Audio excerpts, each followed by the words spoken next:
Nobody gets out of professional wrestling the same as they got into it. That is just the way it is, and if you're good enough to get to the top of the business and stay there, you will be lucky to walk away with a decent quality of life and a body that is mostly comprised of its natural parts. For some of the industry's biggest names, however, the punishment they took in the ring may have led to incredible success, but it also left them having to deal with the very real after effects as they got older, the spotlight faded, and the adrenaline wore off. I'm Adam Pachisi from Cultaholic Wrestling, and these are 10 wrestling legends who destroyed their bodies for the business. Join us. Number 10, Hulk Hogan. Turns out, when it comes crashing down and it hurts inside, it really, really hurts. Hulk Hogan was never known for his intense work rate or having a high-risk style. On the contrary, he kept it simple and low impact as much as possible. But a 300-pound man jumping into the air and landing arse-first on plywood thousands of times has its consequences. More than likely, due to his leg drop finisher, the Hulkster has had to suffer with an agonizing back injury which required somewhere in the region of 10 procedures, including fusion surgery to make him somewhat mobile. Add that to abdominal, face and shoulder surgeries, not to mention knee and hip replacements, and Terry has been in and out of the hospital way more times than he did clean jobs during his decades-long career. In all seriousness, Hogan may have been paid handsomely and enjoyed a degree of creative control that few, if any, in the business ever get to enjoy, but he clearly suffered for his success, and it took a lot more than prayers and vitamins, and he did develop a painkiller problem for a while, to make sure he can still get up and about. Number 9, Steve Austin. Right next to Hulk Hogan in the top bracket of wrestling's biggest ever draws sits Stone Cold Steve Austin. Unlike the Hulkster, Austin did wrestle in intense style as far as work rate and bumping was concerned, and also suffered a particularly devastating injury due to a pile driver gone wrong. Not to discount the time the Undertaker tried to murder Hulk Hogan with his own needlessly reckless tombstone, of course. After getting dropped on that stack of dimes he calls a neck by Owen Hart at SummerSlam 97, Austin worried that he would be paralyzed due to the immediate loss of feeling in his lower extremities. Luckily, the Texas Rattlesnake was able to walk out of the arena and continue to wrestle afterwards, but the damage to his neck required spinal fusion surgery, costing him a year of his career. After going under the knife, Austin knew he was on borrowed time and had to call it a day in 2003, when not just his neck, but also his back and particularly his knees, which had bothered him since his college football days, were telling him his time was up. The Bionic Redneck was able to come back for one more match over 2 decades later, having said no numerous times to other pitchers due to his physical condition. Number 8, the Dynamite Kid. With his enviable quickness and agility combined with precision technique and aggression, the Dynamite Kid wowed audiences as well as locker rooms with a revolutionary style that combined techniques learned from the UK, Canada, Mexico, and Japan. Dubbed by Bret Hart as pound for pound the greatest wrestler who ever lived, the Dynamite Kid was light years ahead of his time, vaunted for his state-of-the-art classics with favourite rival the original Tiger Mask. All that high flying and those big bumps came at a cost, however, and by the mid-1980s, Tommy Billington's gassed-up body was rapidly breaking down. Things came to a head on December 13th, 1986, when the British Bulldogs were defending their WWE Tag Team titles at a house show. After simply jumping over Don Morocco, who was lying on the canvas, Dynamite collapsed to the mat in pain and was rushed to a local hospital where it was discovered that he had ruptured 2 discs and needed immediate surgery. He was never quite the same again, and in the years after his career ended prematurely, Billington was paralysed and had to use a wheelchair due to years of back, neck, and leg injuries brought on by his uncompromising in-ring approach. Number 7, Terry Funk.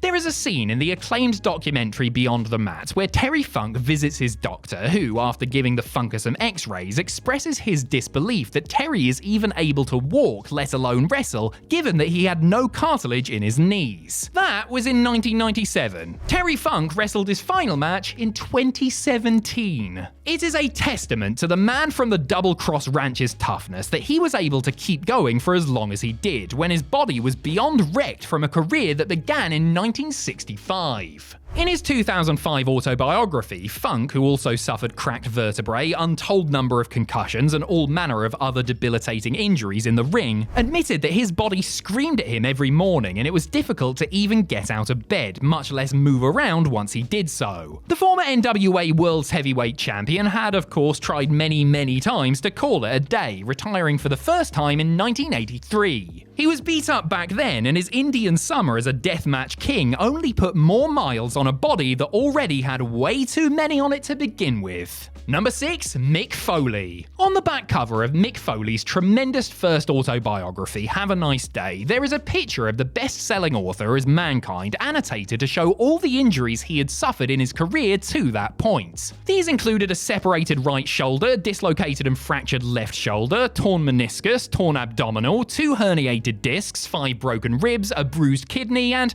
oh yeah, 2/3 of his ear being ripped off. And honestly, that's not even half of it. Mrs. Foley's baby boy was determined to give fans a performance every single night, and in his mind, that typically meant taking some sort of gnarly bump, like the stomach-churning nesty plunge fall onto concrete. For the really big matches, Foley would take it to the next level, allowing himself to, for example, get thrown off and through the top of Hell in a Cell, or, for example, get repeatedly blasted in the head with unprotected chair shots, or, for example, look, we could be here all day doing this, couldn't we? In recent years, Mick has been open about the health issues he faces, including muscular, skeletal, and neurological damage, confessing that he is paying a steeper price than he ever thought imaginable. Number 5. The Undertaker. He may have portrayed an undead zombie mortician who felt little if any pain, but rest assured Mark Calaway was hurting something bad as early as the mid-90s. The wear and tear of bumping in that hard ring while maintaining that maddening WWE schedule was enough to break The Undertaker's body down to the point that, in early 1994, the dead man was forced to take an extended sabbatical due to a chronic back injury which caused him to miss WrestleMania 10. From there, it seemed like not a year would go by that Taker wouldn't suffer some sort of broken bone or torn muscle, though to give him credit, he usually just soldiered on through the pain for the good of the team. Seriously, if there is a part of Calaway's body that hasn't endured some sort of trauma, I would be amazed, and he's got the scars to prove it, not to speak of his replaced hips and knees. The WWE Hall of Famer wanted to keep wrestling for longer, but realizing his body simply couldn't do what his mind wanted it to, he called it a day in 2020 and now contends with daily pain and discomfort while walking with a permanent limp.